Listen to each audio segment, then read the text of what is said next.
Bonjour à toutes et à tous. Mon nom est Carminda McLaurin. Je suis directrice générale d'une organisation nommée Catalyso, qui agit entre autres en éducation, mais aussi en soutien à des groupes citoyens un petit peu partout dans la planète. J'ai la chance d'avoir fini un doctorat en sciences humaines appliquées à l'Université de Montréal et j'ai surtout l'honneur d'être accompagnée aujourd'hui par des personnes totalement extraordinaires qui vont donc aborder ce thème qui nous anime aujourd'hui dans le cadre du festival Afro-Urbain. Alors, j'ai à côté de moi Stéphane Vernet. Bonjour, ça va bien? Bonjour, bonjour. Un grand plaisir d'être ici avec toi. J'ai également Lydie Dubuisson. Bonsoir. Bonsoir. Et Thierry Lindor. Bonsoir. Bonsoir.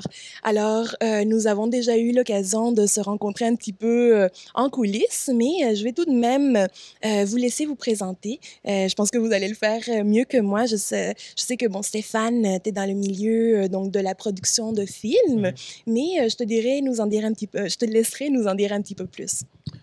Bonjour, merci de m'avoir invité sur ce panel. Mon nom est Stéphane Vernat, je suis un cinéaste, réalisateur, scénariste et caméraman. Et ça fait environ 18 ans que je travaille dans le milieu à Montréal. J'ai été étudié à Concordia en cinéma et puis j'ai produit des documentaires, courts-métrages. J'ai travaillé à la télévision jadis comme monteur. Et là, maintenant, je retourne un peu à mes sources. Je travaille beaucoup plus en fiction. Donc, je suis en train d'écrire un court-métrage et un long-métrage et une série web. Donc, c'est un peu mon pitch, qui je suis, là, de façon très, très sommaire, c'est ça.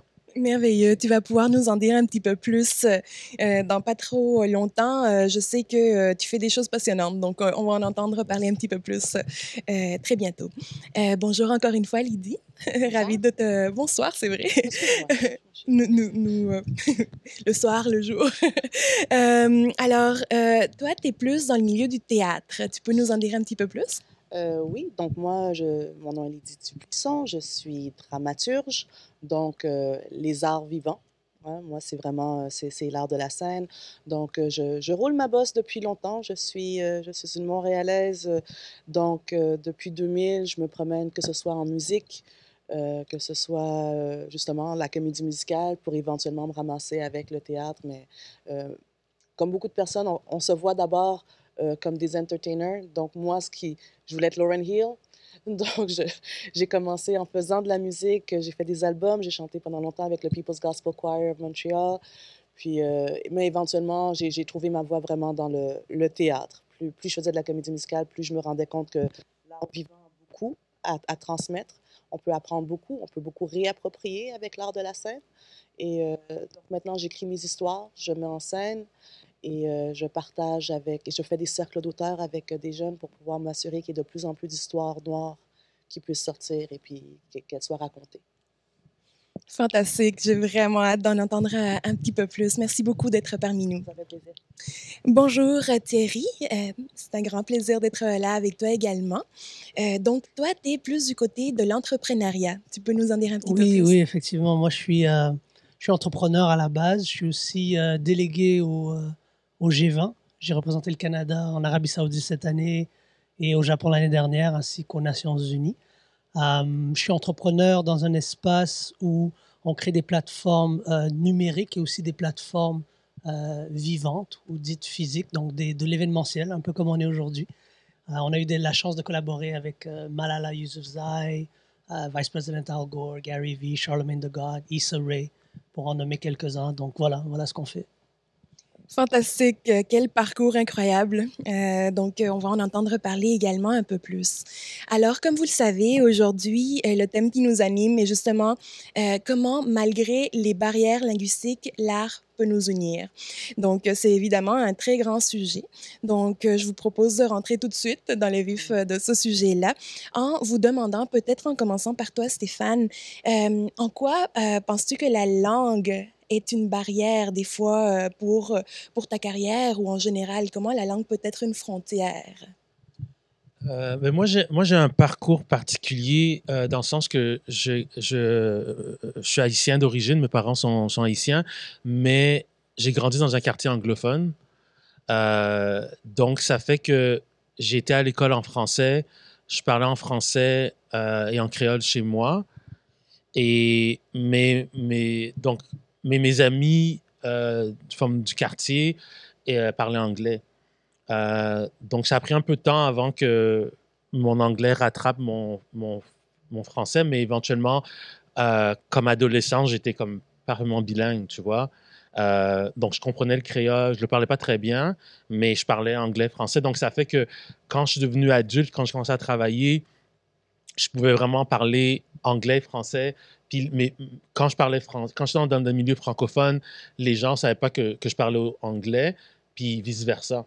Tu vois? Donc, pour moi, puis ça, c'est un truc que mes parents, très tôt, quand j'avais comme 14 ans, ils m'ont envoyé dans un camp d'été, 100% anglophone. Puis je parlais pas vraiment l'anglais, tu sais.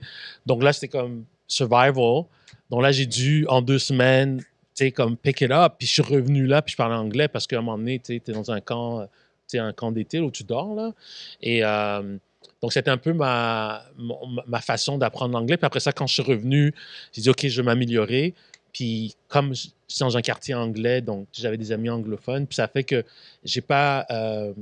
j'ai pu naviguer toute ma carrière dans des milieux anglophones ou francophones sans problème parce que, tu vois, j'avais pas d'accent quand je parlais, tu vois. Donc, j'étais un peu un caméléon à ce niveau-là. Mais tout ça pour dire que je connais des gens qui sont plus unilingues que moi et pour qui ça crée des problèmes. Donc, les barrières linguistiques, j'ai vues autour de moi se manifester. Merci beaucoup. Est-ce que vous auriez voulu réagir à cette question-là? Comment la langue peut être une frontière? Est-ce que vous l'avez perçue autour de vous? Honneur aux reines d'abord. Mais je trouve, à vrai dire, la question très intéressante parce que le mot barrière, pour moi, est la partie où est-ce que je comprendrais une résistance au fait de la langue, mais par contre, j'ai toujours réalisé que c'est une force de parler plusieurs langues. Moi, mon parcours est assez différent avec la langue anglaise, mais j'ai grandi en banlieue où est-ce que c'était très francophone, mais où est-ce qu'on était 15 immigrants dans une grande polyvalente de tout plein de Québécois. Et ce qui est intéressant quand on est dans des petits milieux comme ça, c'est qu'on n'a pas le temps de discriminer entre quelle sorte d'immigrant tu es. Tu es grec, tu es philippino, tu es haïtien, on s'assoit tous à la même table. Et ce qui commençait à nous unir, c'est on se parlait en anglais l'un à l'autre. C'était comme si que c'était notre façon de faire notre clan. C'est que oui, on vient à l'école, on parle québécois, on est capable de discuter avec tout le monde avec l'accent que tu veux. Tu veux que je te parle de même, je te parle de même. Quand on se parlait, par contre, entre haïtiennes, ben là, on reprenait le même accent qu'on parlait avec notre mère. Puis par contre, quand c'est le temps de dîner, puis qu'on se parlait, là, on voulait se rappeler que oui, mais nous, quand on rentre à la maison, je regarde Fresh Prince of Bel-Air. We are not necessarily on Télé-Québec tout le temps. Fait que c'était comme pour nous une façon de s'affirmer la langue anglophone. Puis j'étais consciente également que mes sœurs qui elles, étaient plus âgées que moi, qui travaillaient, mais quand tu rentrais à Montréal, être bilingue, c'était une force. Puis les centres d'appel, c'était juste des immigrants, c'était juste nous, on parlait en anglais, en français. Puis la troisième langue, c'était ce qui nous rendait nous donnait une petite touche de plus pour pouvoir avoir la job. Donc, pour moi, la langue, ça a toujours été ma porte d'ouverture. C'était I'm bilingual. J'ai pu voyager avec ça. Je suis devenue professeure d'anglais sur la Rive-Nord parce que, justement, il y avait une crise de yes, no, toaster teacher, qu'on appelle. Si tu sais dire yes, no, toaster, on pitchait dans le programme d'anglais. Puis j'ai été embauchée pour devenir professeure d'anglais le 30 août, la veille de la rentrée, parce que on a besoin d'une prof d'anglais. Puis Donc, moi, la langue anglophone m'a ouvert des portes et je l'utilise jusqu'à maintenant quand je reçois mes bourses. Je suis une auteure colinguale. Donc, j'écris, mon cerveau est créatif en anglais. Mon côté extraverti, il est anglophone. Moi, en français, je suis beaucoup plus ce que ma mère elle voudrait que je sois. Je suis beaucoup plus à ma place. In English, I'm like, let myself go, I'm very creative. Donc, pour moi, l'anglais, c'est comme ça que je peux vomir ma création. Puis ensuite, je la traduis, je la laisse grandir de même. Donc, ça fait partie de mon développement et de ma méthode de travail. Donc, je trouve ça intéressant que est-ce que la langue est une barrière, même si on m'a souvent parlé de la résistance que ça impliquait, ça a toujours été une force. And you use it to your advantage. Je crois que ce qui est important et je suis d'accord avec ce que tu viens de dire, en fait, c'est de comprendre aussi la relation barrière pour qui, barrière par qui, et de comprendre cette relation oppresseur-oppressé aussi, qui veut dire que lorsqu'un oppresseur veut oppresser, une des premières choses qu'il faisait, que ce soit par l'esclavage, que ce soit pour les écoles résidentielles autochtones, c'était de prohiber l'utilisation de la langue. Donc, c'était une barrière pour qui? Parce qu'à la base, quelqu'un qui venait du continent, qui parlait avec des autochtones, comme Mathieu Dacosta, a dû apprendre des langues, devenir polyglotte, pour devenir traducteur, pour des gens qui sont venus oppresser un peuple autochtone. Donc, je trouve que la question, elle est très intéressante parce que moi, je renverserais la question en disant une barrière pour qui, au fait? Parce que oui, les langues, c'est des ponts. Quand quelqu'un vient et te dit que tu ne peux pas parler ta langue, c'est dans un objectif de contrôle, un objectif de pouvoir. Quand tu as parlé de centre d'appel, quand tu codifies quelqu'un, language barrier, c'est une forme de pouvoir. J'ai pas envie de prendre l'appel, language barrier, allez hop, on passe au prochain. Donc, il y a une dynamique d'oppression versus oppressé qui, je crois, parle beaucoup plus vers, je suis d'accord avec toi encore une fois, la langue, c'est des ponts. Ça a toujours été des ponts. Qu'on se comprenne ou qu'on se comprenne pas, on va trouver une façon de se comprendre. Tandis que je crois que les oppresseurs ou les systèmes qui visent à oppresser vont toujours avoir une certaine condescendance ou une vision condescendante de créer des barrières justement en prohibant une certaine langue. Donc, je pense qu'il y a une certaine dynamique. Moi, je suis d'accord. C'est vraiment, pour moi, ça n'a jamais été une barrière. Est-ce qu'on a essayé de m'imputer des barrières par rapport au fait que je parlais une autre langue? Oui, mais de toute façon, moi, je parle anglais, français, puis si je parle en français, on pense que je suis arabe, donc on présume que je suis arabe aussi. Donc, pour moi, non, la langue, c'est pas une barrière, mais c'est réellement un pont. Ouais. Merci vraiment de retourner ma question. En effet, je suis d'accord. Dans mon cas, ça a été exactement la même chose également. Moi, je suis hispanophone à la base. Donc, en effet, finalement, on se rend compte que les langues ouvrent des portes. C'est drôle comment des fois on va juger les gens qui ont un accent différent, mais on se rend pas compte que en fait peut-être qu'ils sont meilleurs que toi parce qu'en fait ils parlent une autre langue que toi tu ne parles pas. Donc ben merci beaucoup d'avoir retourné ma question, très très pertinent. Ici, justement, nous sommes ici donc des artistes noirs, des entrepreneurs noirs. Alors, si on parle d'héritage noir, comment pensez-vous est-ce que l'héritage peut se transmettre est-ce qu'il se transmet à travers la langue? Est-ce que la langue a quelque chose à voir avec la transmission de l'héritage? C'est une question peut-être profonde. Je peux y aller? Oui, je crois que c'est super important. Ben, justement, le fait qu'on est au Québec, puis justement, c'est moi que j'ai grandi ici, puis depuis très jeune, quelqu'un qui a grandi au Québec, tu vis constamment ce dilemme-là. Puis moi, à cause de non seulement où j'ai habité, comme je t'ai dit, mais aussi le fait que j'ai joué au hockey. Donc, pour moi, ça a été un peu mon pont, ma connexion avec la culture québécoise blanche, c'est de jouer au hockey, de suivre le Canadien, tout ça. Et j'ai vu jusqu'à quel point. Puis, ce qui est intéressant, c'est que tu vois, parce que j'ai grandi dans un quartier anglophone, je voyais comment les anglophones percevaient les francophones. Puis moi, quand j'allais dans les milieux québécois francophones, c'était comme, oh, c'était vraiment pas ça, tu sais. Donc, je voyais vraiment les barrières culturelles qui se passaient. Puis, je voyais comment le joual, justement, représentait vraiment quelque chose de profond dans la culture québécoise, mais quand tu regardais Radio-Canada, c'était un français très clean et très neutre, tu vois. Et ça a pris des gens comme Michel Tremblay, tu vois, des artistes qui ont écrit des pièces ou des chansons que tout d'un coup, puis ces pièces-là ont comme voyagé partout dans le monde. Et c'est un peu comme ça que la culture québécoise a comme tout d'un coup s'est affirmée à travers ces artistes-là, tu vois, parce que dans les pièces de Michel Tremblay, les gens parlaient le joual, parce qu'avant, dans le théâtre québécois, c'était le français standard, tu vois. Je me rappelle, ma sœur avait joué dans, c'est quoi encore la pièce de Gracien Angelina, là, le petit soldat, non pas le petit soldat, mais un soldat perdu, j'ai oublié. En tout cas, c'est ça. Donc, je me rappelle, j'avais vu cette pièce-là, puis le fait que ma sœur avait joué le rôle principal de cette pièce-là et qu'elle avait appris, tu sais, elle le dit en joual, les gens étaient comme, tu sais, choqués, tu sais, de voir ça. Mais pour moi, ça avait été vraiment une révélation, puis ça fait que j'ai réalisé à quel point c'était important pour moi de comprendre le créole et d'écouter des chansons en créole, d'écouter, tu sais, puis que c'était une partie de... Tu sais, les langues, c'est une vibration aussi, hein, quand tu parles une certaine langue. Puis comme c'est intéressant que tu disais ça par rapport au... comment tu disais que tu avais une sorte de... On va parler du code switching bientôt, là, mais comment, quand tu parles anglais, puis moi aussi, je le sens quand je parle anglais, il y a quelque chose de différent qui sort de moi.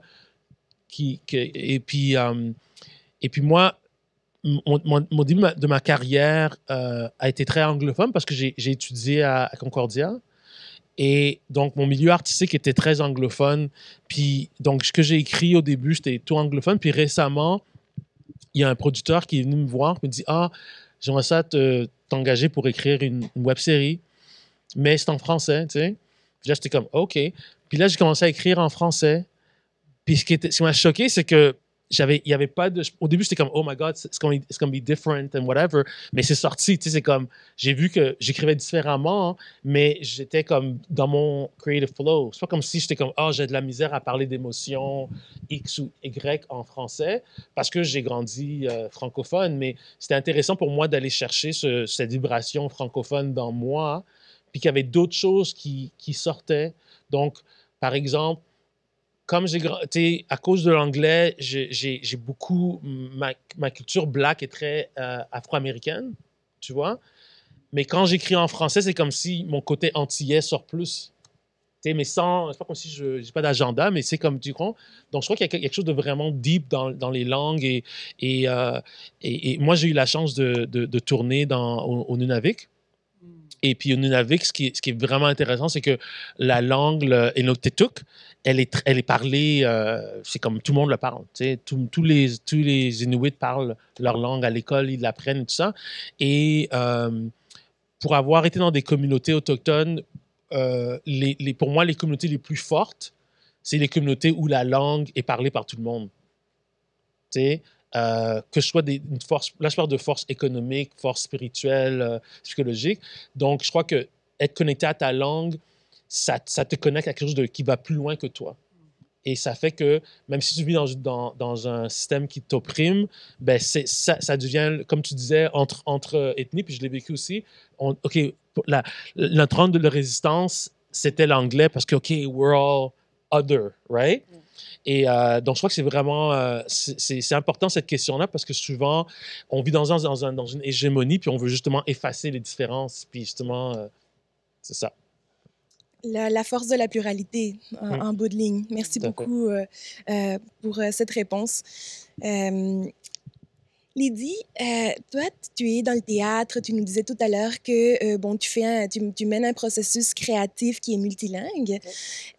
Donc, tu explores entre autres l'intersectionnalité, la réalité dystopique.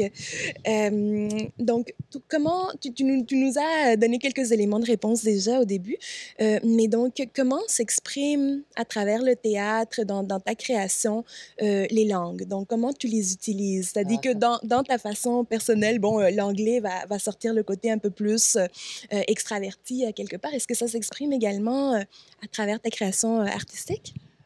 Ben, à vrai dire, c'est quelque chose que je continue de découvrir. C'est parce que c'est ça, hein, c'est les arts. On se développe, puis on réalise des choses. Euh, et où, j- Moi, c'est ce que je trouve intéressant, c'est que j'aime beaucoup que tu utilises le fait que les langues, il y a des vibrations. Moi, il y a quelque chose qui m'intéresse beaucoup, qui est la mémoire collective, la mémoire, euh, les vibrations qui continuent à exister malgré les centaines d'années de séparation qu'il y a eu. Je me souviens, Concordia, big up. Euh, mais quand j'étais à Concordia, on avait eu un cours où est-ce qu'on lisait, c'était Post-Colonial Theater, où est-ce que c'était vraiment d'aller chercher des pièces qui sortaient de la structure coloniale. Et je m'étais rendu compte c'est quelque chose que je fais également quand que je regarde un film puis que ça a l'air black, puis je me pose, puis je vais voir qui a écrit, puis qui a produit, tu sais. Puis je lisais une pièce et je me suis rendu compte qu'il a fallu que je fasse une pause et je me suis demandé dans quelle langue originale est-ce que ça avait été écrit. Et c'était une pièce trinidadienne. Et quand que tu le lis en anglais, on entend l'accent, mais pour moi, c'est que ça faisait du sens quand je le traduisais en créole. La structure était semblable à si jamais je faisais une traduction de la façon que la phrase était écrite en anglais à une traduction directe créole, la similitude était comme oh my God, est-ce que la mémoire collective est si directe que si jamais on commencerait à s'asseoir en entier, on pourrait probablement retracer cette mémoire collective-là, cette traduction-là ancestrale. Donc, il y a quelque chose de très présent. Moi, je suis fascinée par le storytelling, la façon que les Noirs, on a de créer un hype avec notre respiration, avec la façon qu'on a de parler. Les pasteurs, maintenant, un pasteur noir, that rhythm is very specific. That rhythm is very, like, c'est très, il y a une chanson qui est réelle. Et ça, c'est quelque chose, c'est musical et c'est présent et c'est dur à copier. C'est authentique, c'est réel. Maintenant, quand que des fois, j'ai des conversations avec mon fils et j'ai dit quelque chose à propos de Wafin job. Mais là, j'ai comme fait, oh my God, je suis devenue ma mère et ma grand-mère en même temps. Mais tu sais, je ne m'attendais pas à ce que ces phrases-là continuent à vivre en moi, mais ils sont là. Fait que, c'est énorme la langue, c'est énorme la puissance de ces vibrations-là, ces timbres-là qui survivent, qui passent d'une tribu à l'autre, puis même si on nous impose une autre langue, la façon qu'on parle le français, j'adore les accents. Moi, j'adore les accents parce que ça me montre le chemin. C'est incroyablement fort. Je trouve que Puis moi, dans mes pièces, c'est quelque chose que je remarque également, que plusieurs artistes racisés, notre façon d'inclure justement notre culture dans nos pièces, c'est pas qu'on veut s'assurer que ce soit distribué et joué par des gens qui nous ressemblent. Mais quand que je mets dans mon texte un personnage qui parle créole, et ça, je sais qu'elle va parler créole dans la version en français, comme dans la version en anglais, ça, c'est habituellement mon poteau mi-temps qui va rester stable dans mes deux pièces, ça va être les phrases en créole. Et ça, c'est un petit peu ma façon de rendre ma pièce mienne. Comme ça, quand que je la relâche après ça dans le monde, tu veux faire la pièce, good, mais je ne vais pas changer scène 4 and figure it out. Si vous voulez vous approprier cette scène-là, il va falloir vous approprier cette culture-là, cette mémoire-là, ces phrases-là. Donc, c'est ma façon de mettre ma langue, ma culture dans mes pièces. Puis, on est plusieurs à faire ça, je trouve. Un personnage qui n'a pas besoin d'être qui n'est pas explicitement musulman, mais par contre, il va avoir une scène où est-ce qu'elle met son foulard. C'est des choses comme ça qu'on inclut dans nos pièces pour pouvoir justement infuser. Donc, je crois qu'il y a la magie linguistique. Moi, je la rentre dans mes pièces souvent avec un personnage créole, mais également dans mes pièces, souvent la musique est un personnage. En anglais, c'est souvent le gospel qui vient supporter mon personnage, parce qu'encore une fois, je viens d'une famille évangélique, mes histoires parlent souvent de ça. Mais quand je le traverse en français, je peux pas traduire du gospel. Et par contre, la seule réponse que j'ai quand que je les traduis en français, c'est les chansons évangéliques créoles. C'est les réunions de prière créoles que ma mère faisait à la maison avec les 4 sœurs qui rentraient dans la maison, puis que tu disais, oh mon Dieu, faites que les voisins n'entendent pas mes parents chanter. Mais tu savais qu'ils entendaient, puis, les réunions de prière étaient fortes dans notre salon. Ah, tu sais, merci, petit trou perdu à la rive sud, là. Mais quand que je veux traduire du gospel, je le traduis en chanson créole ou s'il faut, je trouve la version, parce que la plupart de ces chansons-là sont traduites en créole, c'est ça que je vais chercher et l'essence de mon histoire survit. Ça veut dire que la même façon que le gospel, c'est de l'afro-descendance, Ouais. ben, la seule façon que je peux le traduire, c'est pas en la transférant dans une autre langue coloniale, c'est en la ramenant à la source ancestrale. Fait que pour moi, encore une fois, c'est une force qui n'a pas encore été exploitée, que je suis contente d'exploiter, puis like, good, ça m'aide aussi. Mais c'est vraiment une force. Plus on peut jouer avec les langues, plus on peut jouer avec, je trouve que en tout cas pour moi, ça fonctionne. Merci beaucoup de cette réponse. Thierry, toi, tu es dans l'événementiel. Oui. Donc, comment tu vis justement ce côté multilingue dans l'événementiel? Est-ce que, est-ce que tu te reconnais dans les mots qui sont dits ou... Oui, absolument. Je crois que là, encore une fois, la langue. Puis j'ai adoré la question sur l'héritage. Est-ce que c'est une façon de passer l'héritage? Je crois que si on substitue justement langue à vibration, par exemple, moi j'ai 3 enfants. Euh, ma, euh, Quand mes enfants étaient dans le ventre de leur mère, on leur chantait Emmenez-moi de Charles Aznavour. Emmenez-moi au bout de la terre. Et jusqu'à présent, ma petite fille a 8 ans, si on joue cette chanson-là, systématiquement, pas systémique, systématiquement, elle va s'endormir. Elle va se calmer ou elle va s'endormir. Donc de croire que l'être humain n'est pas composé de façon intrinsèque de vibrations. Moi, j'ai toujours dit que le premier sens qui est stimulé chez les enfants, même quand ils sont dans le ventre, c'est l'ouïe, c'est la vibration. L'enfant ne peut pas sentir, il peut pas voir, il est aveugle, l'enfant, ça naît aveugle. Donc, de penser ou de poser la question à savoir, est-ce que la langue est véhicule de transmission d'héritage? Absolument, absolument, c'est indéniable. Et c'est même biologiquement vrai. Et moi, justement, dans l'événementiel, quand on a fait une collaboration avec Malala, on est allé à New York, je me suis assis avec elle, on discutait. Parcours phénoménal, évidemment, qu'elle a eu. Elle s'est battue pour l'éducation des femmes, des jeunes femmes, au Pakistan, dans les montagnes. Et elle m'avait dit une statistique qui était vraiment impressionnante. Elle m'a dit, tu sais Thierry, la force des mots, la force de la langue, c'est tellement important, surtout dans l'événementiel. Je suis content que tu aies de la traduction, par exemple. Et nous, c'est important pour nous. Pas juste de la traduction, mais aussi la sign language, right? La reconnaissance de Jojage sur un territoire. Ça a l'air de rien, mais toutes ces choses-là, c'est encore une fois une question de vibration. Donc moi, j'irais même plus loin que la langue, mais à savoir, est-ce que les vibrations humaines sont façon de transmettre des histoires, de raconter des histoires? Et pour revenir à Malala, elle me disait, tu savais que le cerveau humain, et j'oublierai jamais ça, elle dit, on est capable de parler à peu près une centaine de mots par minute. On est capable d'en écouter 500. Donc, l'être humain est biologiquement fait pour écouter beaucoup plus qu'il ne l'est que pour parler. Donc, est-ce que, encore une fois, la langue et les vibrations, le son, c'est une façon de transmettre l'héritage? Absolument. Et dans l'événementiel, ou même quand on vient de créer les couleurs de la COVID, shameless plug, les couleurs de la COVID, par exemple, oui, on prend des données raciales, mais c'est encore une fois, quand je parle avec mon programmeur, lui, il parle une langue de programmation. Et cette langue de programmation-là, elle va sûrement survivre des langues humaines. Donc de comprendre aussi la technologie et de rentrer tout ce genre. Qu'est-ce qu'une langue en réalité? Donc est-ce que c'est des vibrations? Est-ce que c'est une histoire qu'on raconte? Lui, il parle une langue que moi je ne code pas. Mais lui, cette langue-là, il l'a masterisée, si je peux me permettre le terme. Et oui, absolument. Moi, je trouve que, surtout dans l'événementiel, ou ne serait-ce que dans les plateformes numériques qu'on est en train de créer, il y a toujours des langages. Et il y a des histoires qui se passent à travers ces langages-là.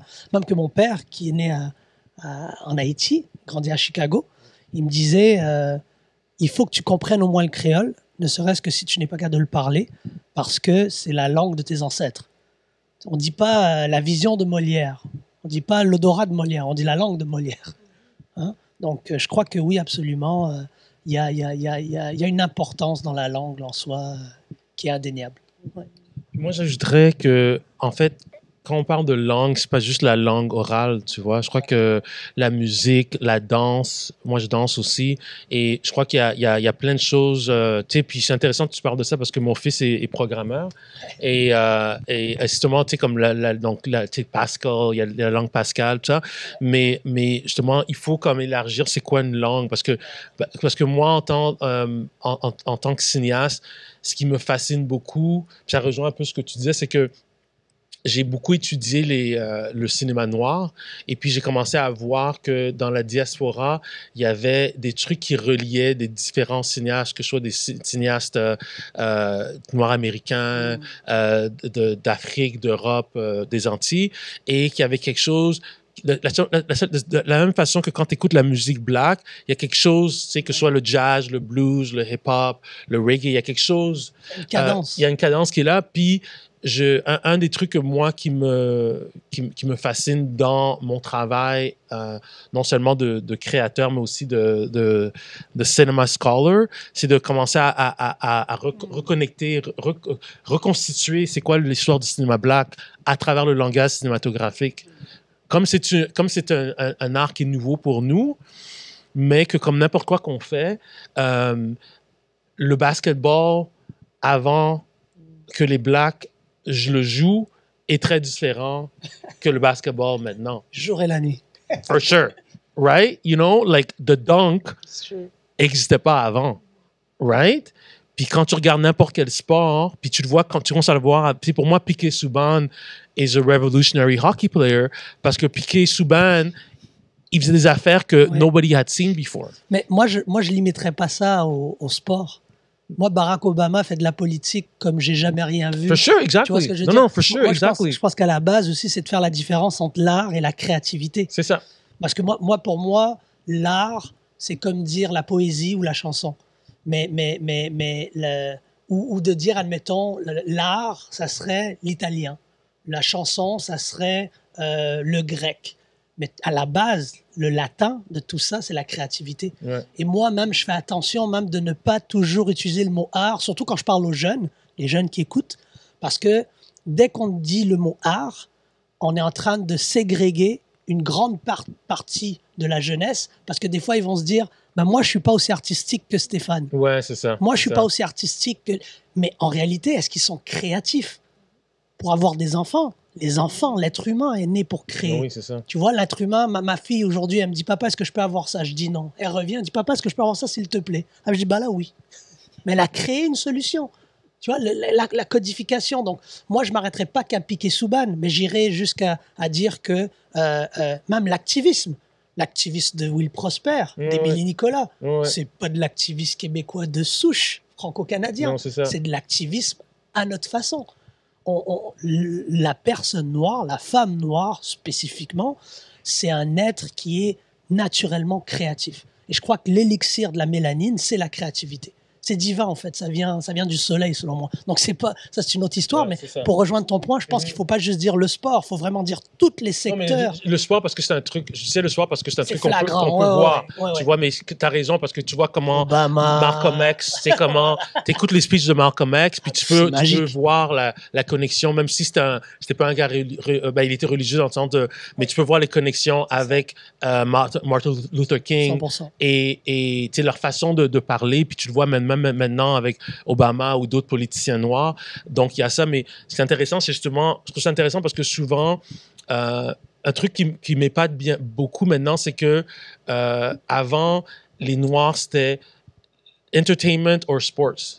C'était notre façon. Puis maintenant, ce que lui, il fait, to be entrepreneur, I'm seeing a lot of young black people qui le font, puis ils le font avec autant de fierté que to be an MC and to you know. Et de créativité. Exactement, c'est ça, parce que l'idée, c'est pour moi, être créatif, c'est... moi, je suis artiste, mais mon fils, il est programmeur, mais il est artistique aussi, même s'il programme.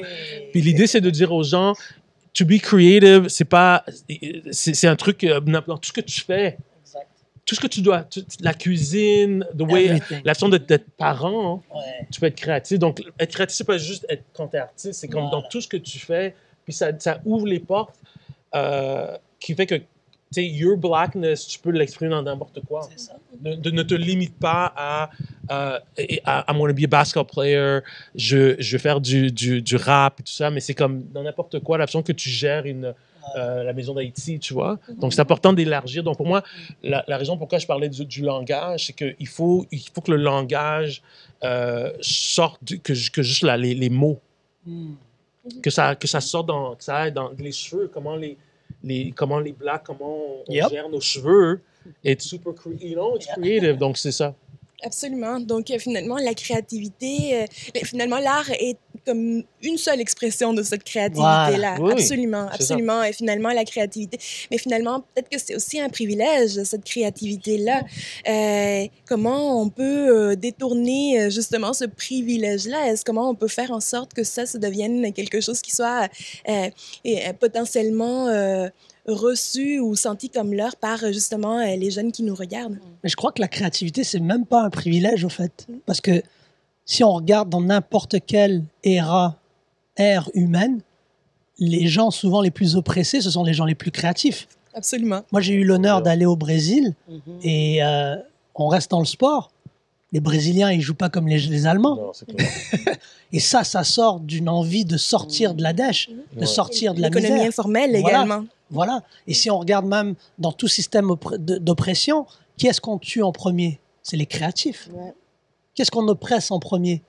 Qu'on est à voir Aristide, qu'on est voir... Maintenant, je ne vais pas rentrer dans la politique, mais si on va dans n'importe quel système d'oppression à travers l'histoire, on tue, on target les créatifs. Point. Les dits intellectuels. Mais c'est quoi un intellectuel? Émile Nicolas, c'est quelqu'un qui pense différemment, qui crée différemment. Qu'est-ce que Dorothy Rowe? Qu'est-ce que Ketty? Ce sont des gens qui pensent différemment. Donc, ils ont une forme d'approche par rapport à cette créativité. Donc, je ne pense pas que la créativité, c'est un privilège. Le privilège, c'est d'avoir la chance d'exploiter sa créativité. D'avoir une plateforme. Voilà. Ouais, c'est ça. D'avoir la plateforme et le temps. Voilà. Ça, c'est la vraie. Mais je pense que la créativité à la base, moi, quand je vois LeBron James, je ne vois pas un athlète phénoménal. Je vois un homme noir qui est plus créatif que ses contemporains. Quand je vois Obama, encore une fois, je vois un président qui est juste meilleur qu'autrui. Si on reste au Québec, Dominique Anglade, on peut dire ce qu'on veut d'elle, c'est une femme créative. On dit elle est charismatique. Non, elle est créative. Elle sait comment créer des ponts, créer des relations. Et ça, c'est un talent, encore une fois, qui est impressionnant. Donc, pour tous les jeunes qui écoutent, votre travail, c'est trouver votre ADN créative. Puis après ça, si on ne vous donne pas une plateforme, il faut l'apprendre. Il faut l'apprendre, il faut la créer. Vous avez des gens, justement, là, qui sont beaucoup plus créatifs que moi, déjà, qui sont capables de créer des belles choses. Donc, prenez votre place. Je pourrais juste ajouter, c'est que c'est important aussi que, surtout dans l'ère qu'on vit, que les barrières, il existe, mais il faut toujours avoir le mindset qu'on peut les casser. Puis que l'espace créatif est une façon de... Puis c'est comme tu vois des gens qui étaient en prison et qui ont écrit des pièces de théâtre, des affaires, des gens qui vivent in death row, puis que même dans un contexte... Puis moi, je me rappelle quand il y a eu le lockdown en mars de cette année, j'ai commencé à penser à Mumia Abdul-Jabbar, parce que je me suis dit, OK, là, je suis pris dans mon appartement, puis comment là, je suis comme, OK, là, j'ai de la sympathie pour des gens qui sont comme, OK, I can't do this. Tout d'un coup, puis c'est comme, ces gens-là ont écrit des trucs phénoménaux en prison, donc j'ai pas d'excuse de me plaindre, là, parce que je suis en lockdown à Montréal, quand il y a des gens qui sont comme en death row pour 20 years, écrivent des chefs-d'œuvre, tu vois. Donc, you know what I mean? So, à un moment donné, il faut relativiser que no matter what, puis moi, c'est ce que je communique à mes enfants puis aux jeunes, c'est comme, find a way to be creative. Puis c'est ça, parce que it's there, you know? It's in you, it's in your soul. Absolument. Et finalement, il y a tellement de voix différentes et on peut le constater pour être créatif, justement. Lydie, je me tourne vers toi. Les garçons parlent beaucoup. Non, c'est une blague. Non, c'est une blague. C'est bien. Non, c'est une blague. C'est tellement intéressant qu'on voudrait les entendre et on va les entendre d'ailleurs. Mais je me tourne vers toi, Lydie, étant donné que à travers le théâtre, t'explores justement, je disais tout à à l'heure, l'intersectionnalité. Je me demande comment l'intersectionnalité se rapproche de de ce mélange-là de langues. Est-ce que finalement, est-ce que ça s'exprime d'une façon ou d'une autre à travers le rapprochement? Tu parlais tout à l'heure du créole, de l'anglais, du français. Est-ce qu'on peut voir quelque chose qui se rapproche à travers l'intersectionnalité, finalement, comment les gens, d'une part, peuvent être opprimés à partir de différentes perspectives, en fait, à partir de différentes sortes d'oppressions, finalement, qui se Donc, la croisent. langue et les oppressions. Moi, ce que ta question m'inspire, c'est pas populaire de tousser maintenant. C'est rien. C'est un chat.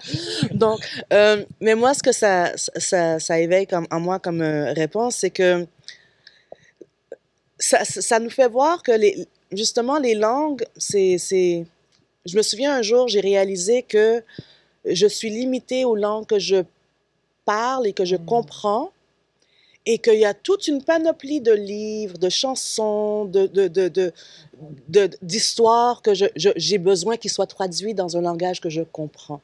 Donc, ce qui veut dire que moi, quand j'écoute une chanson en italien, je rate tout ce que l'italien peut faire.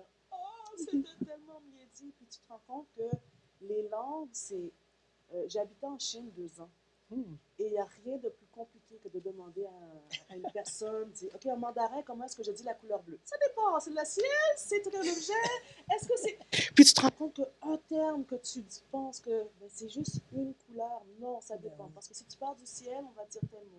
Mais si tu parles d'un objet tangible, même le chiffre 1, tu veux dire, OK, comment est-ce que je veux dire si je... ça dépend. Si tu achètes quelque chose, c'est Iga. Si jamais tu veux avoir un nom, c'est Puis là, tu te rends compte que c'est...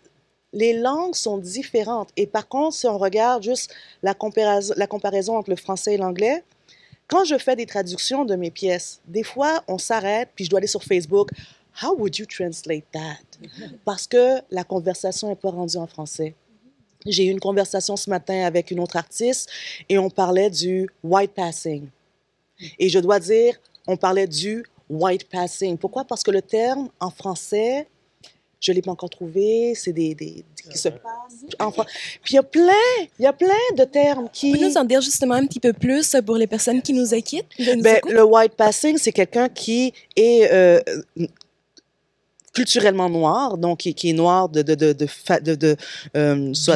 biologiquement, c'est ça le mot, mais qui physiquement peut passer pour une personne blanche et peut vivre sa vie en tant que blanche, mais en même temps être confronté leur identité à la base, leur famille à la base est quand même noire.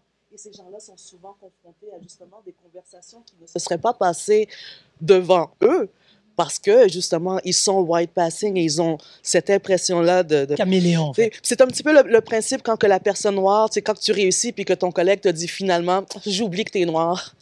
Puis tu fais comme, let's take a break. Mais c'est vraiment... Mais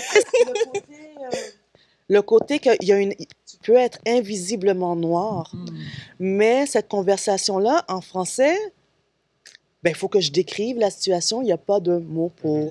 Il n'y a pas de mot en français encore pour code switching. Et pourtant, à Montréal, on est des pros du code switching. We own code switching, mais il faut qu'on le traduise. Traduisons le terme. Traduisons ces mots. Parce que là, actuellement, puis c'est ce que je disais également à un autre de mes protégés, où est-ce que c'est comme, là, quand tu arrives face à un mot, puis tu te rends compte qu'on ne l'a pas en français, créons-les. Il faut les créer, il ne faut pas attendre parce qu'il faut que ça rentre dans le vocabulaire. Donc, moi, je crois que l'intersectionnalité, ce que ça, dans le côté linguistique, en tout cas, ce que moi, ça représente, c'est qu'il y a des conversations qui existent dans des langues qui n'existent pas dans d'autres langues. Puis c'est comme, encore une fois, je suis sûre qu'on a tous eu la situation. Ça veut dire quoi, fréquent? Oh, OK, ça dépend. Ça peut être positif, ça peut être négatif. J'ai pas encore trouvé, mais le québécois, c'est comme traduit quétaine. Bon, c'est ça une langue, c'est qu'il y a des mots qui sont... faire les ponts, les tons... Puis sur quel ton tu le dis, comment tu le dis. Donc, puis ça m'intéresse. C'est un défi que j'accepte parce que Parce que je traduis moi-même mes pièces. Je ne suis pas encore rendue au stade où est-ce que je laisse quelqu'un d'autre les traduire. J'aime jouer justement puis me rendre compte que mon personnage, quand je le traduis en français, ce speech-là, il prend une autre essence. Puis là, après ça, quand je l'ai fini, ben, là, je regarde en anglais puis j'adapte comment est-ce que ça va rester la même pièce. Mais il va y avoir des changements, il va y avoir des disparités. Anglais, quiet et silence ne sont pas identiques. C'est la même histoire, mais il y a des scènes où est-ce qu'il y a 4 phrases de plus. Je sais pas, c'est intersectionnel aussi, les langues. Merci. Donc, tu parlais justement de code switching. J'aimerais t'entendre un petit peu plus là-dessus. Penses-tu que le code switching existe dans la création, dans l'art également? Oui, absolument. Oui. Là, je m'apprête à... Je ne devrais pas lancer ça, c'est un petit scoop, mais je m'apprête à traduire Blackout. Bonne nouvelle! C'est comme, OK, le monstre, c'est... Puis il y a beaucoup là-dedans parce que c'est une diaspora qui vient étudier ici. Il faut que je garde tout ce mélange-là. Donc, pour moi, encore une fois, en anglais, c'est plus large. Hein? Le West Indies, it's like Jamaican, you got Trinity, you have... Tu as vraiment toutes ces cultures-là qui se rassemblent dans la pièce. Mais là, pour le traduire en français, je veux continuer à respecter... je veux respecter mon personnage, qui sont quand même des personnages qui ont existé, jamaïcains, et pourtant, ça va être incroyablement difficile de ne pas leur donner une personnalité créole. J'aime le mot créole et je commence à l'utiliser de plus en plus parce que la créole, être créole, ce n'est pas simplement... C'est ça, c'est être métissé, c'est être mélangé. Puis là, maintenant, quand on me demande ta famille, elle est quoi? Je suis une famille créole. Mon conjoint est québécois, mes enfants sont mélangés, je suis haïtienne. Nous sommes créoles. Toi aussi, le conjoint. Parce que, tu sais, mais c'est ça, c'est vraiment une question de... Le code switching c'est un fait et c'est un moyen de survie. Oui. Tu sais, c'est la même chose pour... moi, je regarde souvent, quand que je rencontre les Haïtiens qui sont venus s'installer à un âge plus mûr et qui ont un accent québécois beaucoup plus fort que moi. Tu sais, puis je suis comme, OK, t'as accepté, tu l'as pris. Et c'est une forme de code switch, c'est une forme de... Survie aussi, je crois que c'est survie, d'assimiler, exactement. De s'approprier le fait que là, je suis ici, puis c'est ma place, et je vais te le dire comme ça, là.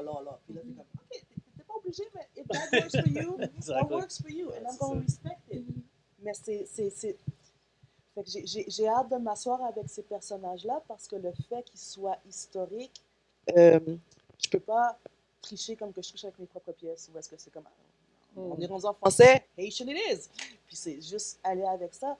Mais on a même aux États-Unis maintenant, on a toujours été habitué avec les gonna, you wanna. Puis je me souviens très bien au secondaire quand le professeur nous avait expliqué que c'est du mauvais anglais. Ça a été inventé pour la musique soul. On l'accepte, mais. Puis là, tu fais comme. Really? Oui, mais moi, je suis une vraie nerd. Là. Je faisais également partie du groupe d'histoire enrichi. Puis je venais d'avoir le cours où est-ce que le français est du mauvais latin, l'espagnol, l'italien, tout ça, c'est tout du mauvais latin. Et le latin, c'est du mauvais grec. Fait qu'une langue, c'est censé grandir, c'est censé évoluer, c'est censé se faire exactement comme maintenant. C'est censé maintenant être influencé par toutes sortes de choses. Puis continuer à évoluer. Cette façon-là de vouloir la rendre solide, statique, puis c'est pas changer, bouger. J'adore Ayane Nakamura. J'aime ce qu'elle fait à la langue française. Vas-y, casse ça, rajoute-nous des affaires que je fasse pause. Qu'est-ce que tu as dit? Je vais aller chercher dans quelle langue. Qui tu parles? Ayane Nakamura. Jaja. Oui. Jaja. Tu as de la chance. Va découvrir ça. Tu dis Jaja d'habitude, ça. Fait que tu sais, c'est justement, elle a tellement mis son essence dans son français. C'est un cadeau, mais je crois que ce qui est intéressant, c'est de se rendre compte que ça nous prend du temps à nous de valoriser ce qu'on amène. Moi, j'ai pendant très longtemps cru que j'avais pas d'histoire à raconter et qu'il fallait que j'aille m'informer sur qu'est-ce que vous faites en théâtre qui fait que c'est élitiste comme ça. Parce que tu te demandes, tu sais, comment est-ce que moi je vais écrire mon propre Shakespeare, mon propre... Pardon. Mais en fait, quand tu te rends compte que c'est nos histoires sont tellement originales, on est tellement prêts là, maintenant pour ces histoires-là. J'ai été voir How Black Mothers Say I Love You l'an dernier, qui est une pièce torontoise, Anthony, author, fantastic author. Mais c'est l'histoire de les mères des Caraïbes qui quittent leur famille, qui viennent travailler ici, qui envoient l'argent à la maison, puis qui éventuellement fait venir ses filles adolescentes la rejoindre à Toronto. Mais là, ces filles se sentent complètement détachées d'elles parce que c'est Tati qui les a aidées, c'est pas... Mais ça, c'est une histoire que là, tu t'assois et tu te rends compte qu'on a pratiquement tous connu quelqu'un. Moi, on était la maison qui recevait les cousines. Mes tantes, elles nous envoyaient leurs filles, elles partaient travailler, elles s'installaient. Quand leur appartement à Boston était prêt, elles disaient « OK, maintenant, envoyez les petites filles. » Là, tu envoyais les cousines, puis bye-bye. Mais c'est des histoires qui nous appartiennent. On se sépare de nos parents. On est séparés de nos parents le temps qu'ils vont construire une maison. Moi, j'ai eu de la chance, je ne l'ai pas vécu, mais mes sœurs, elles ont été séparées de mon père pendant 4 ans quand il est venu construire, faire la fondation ici pour la famille. Mais quand que tu t'assois et que tu regardes l'histoire, puis tu dis, mais nos histoires sont valides, elles sont vraies et elles méritent toute l'essence et toutes les couleurs et tous les accents qu'on y met. On ne devrait pas essayer de diluer notre langue. Puis, faut que ça passe. Faut que tout le monde... Non. Moi, je suis très for us, by us. Et ceux qui doivent comprendre vont comprendre. Mais quand que tu vis ta communauté, c'est indéniable. Le côté code switching, pour moi, c'est très dur de sortir. Parce que ça voudrait dire que il n'y a pas eu de nuance, il n'y a plus de couleur, il n'y a plus... C'est inévitable. Puis tu peux quasiment changer le mot code switching by space taking or space grabbing. Tu comprends ce que je veux dire? Si on claim your space, c'est ça. Parce que si tu regardes, admettons, au Québec, on est au Québec, hein, tantôt on a parlé du fait que les Québécois, lorsqu'ils allaient sur les pièces de théâtre ou même quand ils font le bulletin de nouvelles, ils parlaient un peu comme des Français ou ils essayaient de peaufiner leur accent. Le français international. Voilà, le français international. Mais c'est qui la superstar, selon moi, la plus respectée et la plus directe, la plus authentique? C'est Jean-Luc Mongrain. Jean-Luc Mongrain, c'était le mec qui rentrait à la télé et qui parlait comme ton voisin, comme le peuple. Et tu te disais, ce gars-là, il n'est pas en train de mentir, il est en train de poser les bonnes questions. Lorsque nous, on dit, on va appliquer chez Deloitte, on va dans une boîte d'avocats et qu'on est obligé de se mettre d'une certaine façon parce qu'on se dit qu'on va peut-être pas avoir la job, mais il y a une force aussi à prendre l'espace puis à dire, non, moi, je vais pas code switch parce que le piment que je rajoute dans cette boîte plate, cette boîte qui est blême, comme on dit en créole, c'est justement, c'est à prendre ou à laisser. Et je crois qu'il y a une force dans les deux. Il faut reconnaître qu'on fait du claiming, du space claiming. On dit code switching. Mais moi, je pense que c'est vraiment par espoir de pouvoir survivre ou du moins d'avoir une opportunité de. C'est pour ça que moi, j'ai quelqu'un comme Jean-Luc Mongrain, même si je suis né au Québec, je suis québécois. Ma mère est française de Paris, mon père est haïtien, grandi à Chicago. Quand j'entends Jean-Luc Mongrain, même si tu n'es pas québécois, tu dis, ce gars-là, il est en train de me parler à moi. Il est passionné, il code switch pour personne, et bim. Aya Nakamura, code switch pour personne. Spike Lee, code switch pour personne. Et je crois qu'on va se rappeler des gens qui font du space claiming de cette façon, unapologetically black, sans aucune, ou courageously black, comme j'aime dire. Donc, de façon courageuse. Il y a même un code switch physique qui se passe et qui se fait, comme je regarde Claiming Back Our Hair. Les cheveux, ma mère et moi, ça a été des frictions. La première fois que j'ai rasé ma tête, j'enlève toute la permanence, c'est comme, oh, putain, ça a été personnel à elle. C'était comme si tu t'es coupé de moi, tout ce que je t'ai appris, vraiment. Il y a personne qui va t'embaucher. Il y a personne. Puis c'était l'idée que si tu voulais travailler au centre-ville de Montréal, le code switching, c'était, regarde, s'il faut que tu fais ton afro, mets une perruque par-dessus, va travailler avec ta coupe carrée, puis quand tu rentres à la maison, code switch, and you take it off.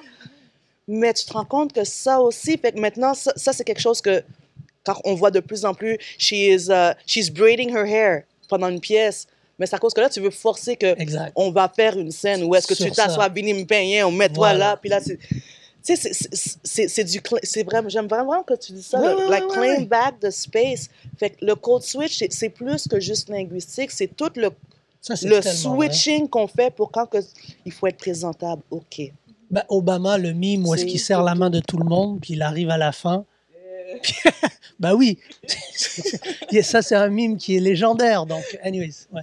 Ouais, mais c'est comme quand tu regardes, pour moi, le code switching, c'est surtout pour nos histoires, c'est notre histoire. On a constamment, quand tu écoutes la musique hip-hop, quand tu écoutes le jazz, c'est du code switching total.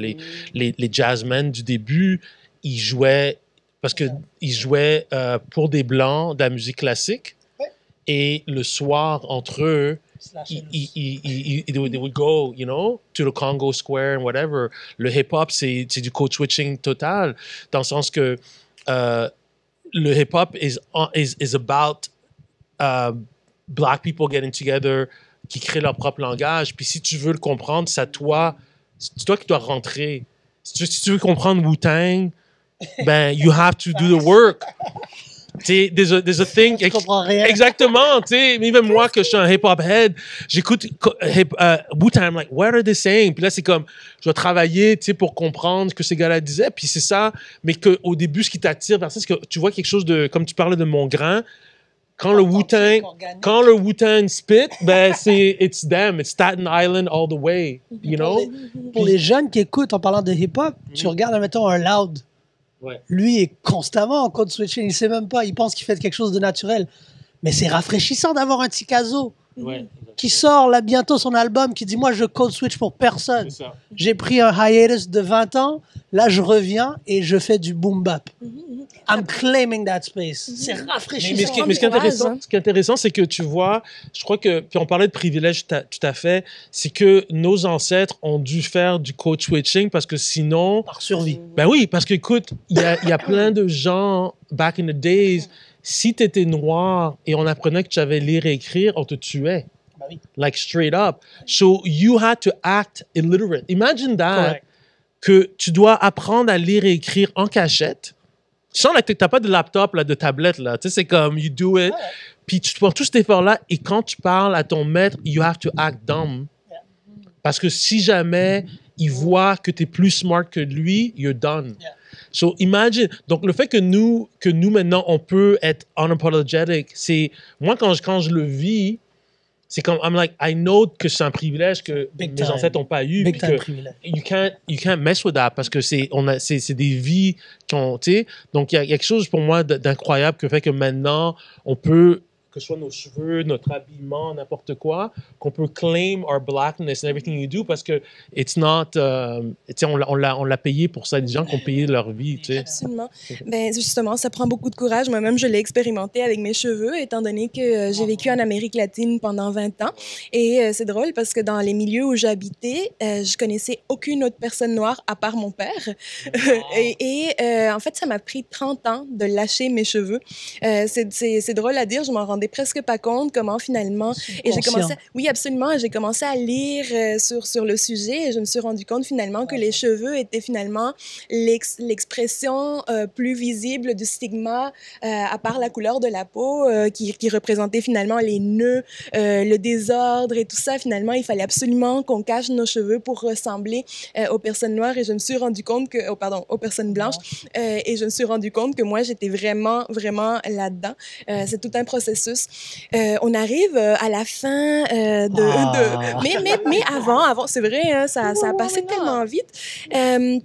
Si vous pouviez donner un message d'espoir, justement, on est à la fin de l'année, cette année qui a été extrêmement difficile. Qu'est-ce que vous diriez, justement, on vous est adressé déjà plusieurs fois aux jeunes personnes qui nous écoutent. Qu'est-ce qu'on peut leur dire s'il fallait trouver un petit message à leur faire passer? Aux jeunes de n'importe quelle origine? Oui, aux jeunes, oui, allons-y comme vous le sentez, soit aux jeunes personnes noires ou sinon aux jeunes en général. Aren't they gallant? Mais, ça me dérange pas, je veux bien, mais je crois que moi, ce que j'ai réalisé... Tu vas donner un gem, là. C'est vrai, j'allais donner rien du tout. Ce que j'ai réalisé, c'est que quand j'ai grandir au Québec, dans la société, à vrai dire, l'école publique et tout ce qui va avec, on ne nous apprend pas à être des créateurs ou à créer nos propres opportunités. Moi, j'ai vraiment grandi dans un mind state de faut qu'un jour je me trouve une job et qu'on m'embauche. L'idée de créer mon propre destin, ça m'a jamais vraiment effleuré l'esprit, franchement. Franchement, je crois que c'était juste... puis c'est la raison pour laquelle je crois que c'est à Backstage que je racontais que on a eu beau me donner un trophée d'artiste de l'année au secondaire. C'était comme, oh, so sweet, administration. Parce que moi, ce que je voulais, c'était m'assurer de payer la bille. Je voulais pas avoir de dette. J'avais une peur énorme d'être endettée. Donc, était la raison, encore une fois, quel est le chemin le plus rapide? Je vais aller au cégep, je vais me faire un deck, puis après ça, je commence à travailler, on make my paper, puis en fin de compte, je me suis rendu compte que ça n'avait tellement rien à voir avec mon essence et ce qui me gardait en santé. À chaque fois que j'arrête de faire de la création, ma santé décline.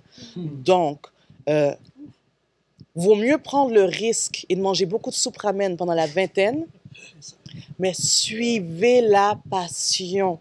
À 20 ans, je me suis dit, j'aurais aimé ça jouer le piano, mais je suis rendue trop vieille. Maintenant, j'y pense, je dis, si j'avais commencé à 20 ans, maintenant, ça ferait 20 ans que je jouerais du piano, je saurais jouer. Le temps, la vie est longue. La vie est très longue, donc vaut mieux faire le sacrifice pour pouvoir avoir quelque chose de vrai et d'authentique que de la jouer safe. Et je comprends que c'est un privilège de pouvoir prendre des risques. Des fois, c'est vrai, c'est comme, il faut manger, il faut payer les factures, il faut honorer la famille et tout, mais si moi j'ai une chose à dire, c'est que c'est pas pour rien qu'on n'arrête pas de dire « suivez votre cœur ». Apparently it's real. Donc, si vous savez qu'il y a une passion, work it. C'est authentique, puis ça peut vous mener tellement d'endroits. La peur est le pire ennemi. La dette, elle va se payer. I would just say, go for it. Oh yes, go for it. Parlant de dette, Ça commence bien. hier soir, j'ai finalement payé mes dettes étudiantes. Hey! So you're looking Tout le monde est content en studio. I don't owe money to nobody. So I feel good. It took me 18 years, mais c'est payé hier soir. Voilà, comme quoi c'est possible. Exactement. Puis I did it à travers l'art. C'est vraiment là. Ouais, écoute, moi, je sais que d'apprendre à se connaître, c'est hyper important. Et pour moi, je l'ai fait à travers que ce soit l'art, que ce soit être parent, que ce soit en faisant de l'activiste, en fondant être cofondateur du collectif Black on Black Films. Mais je crois que chaque geste créatif que j'ai fait m'a amené à me connaître, puis à savoir c'est quoi ma vraie motivation, tu sais, parce que moi j'ai commencé en sciences en fait, tu sais, même chose, same thing, tu sais, mon père est médecin, tu sais, ok, non, tu sais, puis j'étais bon en sciences, tu sais, puis à un moment donné je suis rentré là-dedans chez Jeb, université, puis I was like, this sucks, puis j'ai comme fait un total 180, ça a pris du temps comme trouver ma confiance en tant qu'artiste, tu vois, mais à travers tout ce cheminement-là, j'ai vraiment appris à savoir. Parce qu'au début, c'était comme, I want to be an artist because it feels like so cool and all that stuff. Nanana. Puis j'en parlais à une amie avec qui j'ai étudié à Concordia. Puis j'ai dit, si à Concordia, on m'aurait dit how tough it is to be a filmmaker dans ma vingtaine, maybe I wouldn't have done it. Parce que pour moi, être artiste is a lot tougher than I thought. Parce que être artiste, c'est pas juste faire de l'art, c'est comme comment tu crées toute ta vie pour pay their bills, be responsible, and then be creative. Donc, tout ce casse-tête que tu fais constamment, I didn't know que c'était pas, tu sais, mais donc, à un moment donné, you want to be an artist because it's cool, it's flashy, puis à un moment donné, when you're doing it, you're like, wow, okay, it's harder. Ta motivation doit être beaucoup plus profonde que comment t'es perçu, whatever shine you get. Puis, à chaque fois que tu fais un acte créatif, que ce soit en entrepreneuriat, en activiste, pose-toi, am I doing it for the real reason? Or am I just doing it because it's flattering my ego? Right? Parce que c'est ça, you know? Puis donc, moi, c'est ça le truc, c'est comme, whatever you do, fais-le d'une motivation qui est vraiment profonde et qui va au-delà de toi. T'sais? Parce que sinon, you get caught up in anything you do, you can get caught up in the way people see you, comment les gens te perçoivent. Puis à la fin, c'est comme, you're just being t'es un pantin, tu sais. Donc, c'est important d'avoir une motivation qui est vraiment profonde dans pourquoi tu fais quelque chose. Apprendre à se connaître. C'est ça. Voilà. Moi, je voudrais juste laisser, surtout les jeunes, mais aussi les femmes.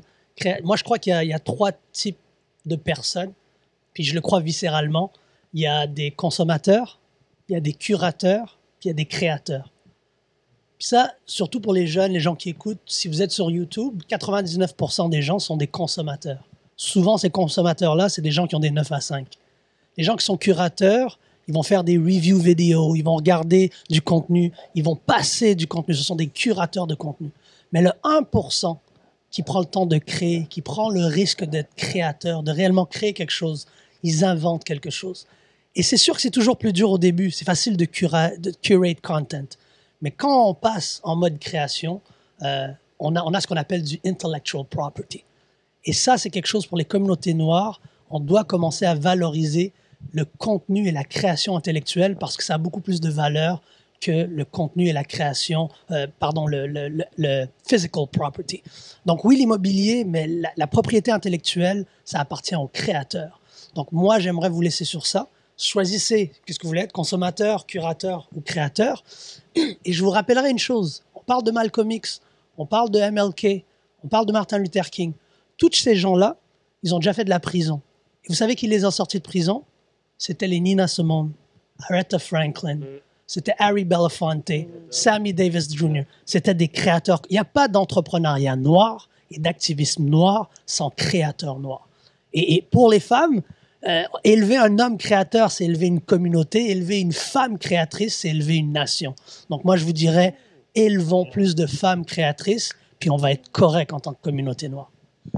Et il faut dire que Terry, c'est quelque chose de tout ce processus de création et de créativité-là, étant donné que tu as créé donc Colors of COVID. Il faut quand même le souligner, qui a recueilli donc des données raciales durant la pandémie et qui a aidé à amasser 221 millions de dollars. J'ai presque de la misère à le dire. On a mis de la pression et ça nous a aidé à... On peut pas combattre ce qu'on ne mesure pas. Et en collectant des données, on a été capable de mettre de la pression sur le gouvernement fédéral pour aller justement chercher 221 millions pour les entrepreneurs noirs. Mais être créateur, c'est être entrepreneur. Demandez-leur. Demandez-leur. Je crois que le plus grand défi des artistes, c'est qu'ils ne se voient pas comme creative entrepreneur. Il faut qu'ils changent leur paradigme, en fait. Arrêtez de vous voir comme je suis un rappeur, je suis un peintre. Non, tu es un entrepreneur créatif. Et juste changer son paradigme, tu comprends que ces 221 millions-là, c'est pour toi. C'est pas juste héritage, patrimoine Canada. Non, tu fais du développement économique. Et c'est cette genre de... souvent, les créateurs et les artistes, ils voient ça comme condescendant, l'argent. Mais vous savez quoi? Moi, en tant qu'entrepreneur, je ne vais pas nommer de nom, mais j'ai supporté une dizaine d'entrepreneurs noirs qui sont des entrepreneurs créatifs, mais des artistes. Thierry, je fais une présentation. J'ai une peinture, je veux la vendre 2000, 3000. Donc, il faut arrêter, surtout en tant que communauté, de se diviser par rapport à ça c'est capitaliste, puis moi je suis socialiste, puis je suis créateur. Non.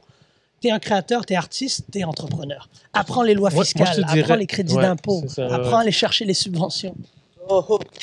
Non, mais je dirais, pour moi, l'héritage du hip-hop, quand tu compares la génération hip-hop à la génération jazz, c'est que la plupart des jazzmen, à part Miles Davis, ne possédaient pas leur masters. Exactly, right? Puis Miles Davis est révolutionnaire, non seulement musicalement, mais parce que lui, il a dit non, je vais own my master, et qui a fait qu'il est devenu riche, puis il a pu Michael Jackson. Exactement, right? Le hip-hop, ils ont compris ce message-là, puis justement, cette division entre entrepreneurs et artistes is gone parce que dès qu'un artiste hip-hop makes it, the first thing they do is that they build a label. Yep. Et moi, j'ai beaucoup appris justement de ça, à place de dire, être entrepreneur, c'est juste penser à l'argent. C'est comme, non. Il y a un pouvoir to own your stuff qui fait que ça donne une liberté créative. Voilà. Donc, c'est important to wear different hats. Et puis, ce que tu dis, c'est totally on point. Yeah, right. hein, ce côté-là, les different hats, c'est comme, oh, spécialiste-toi. No! Exactly. No, everything. On nous décourage beaucoup, mais il ne faut pas se décourager. Je vais vous remercier sincèrement du fond du cœur. J'ai appris énormément avec vous et j'espère que les personnes qui nous écoutent en ont appris énormément également. Bonne chance à vous trois. Bonne chance Stéphane Vernat. Bonne chance Lydie Dubuisson et Thierry Lindor. Bonne continuation et bonne continuation à toutes les personnes qui nous écoutent et également suivez la programmation du festival Afro-Urbain qui est extrêmement intéressante. C'était Carminda McLaurin. Merci encore une fois et au plaisir.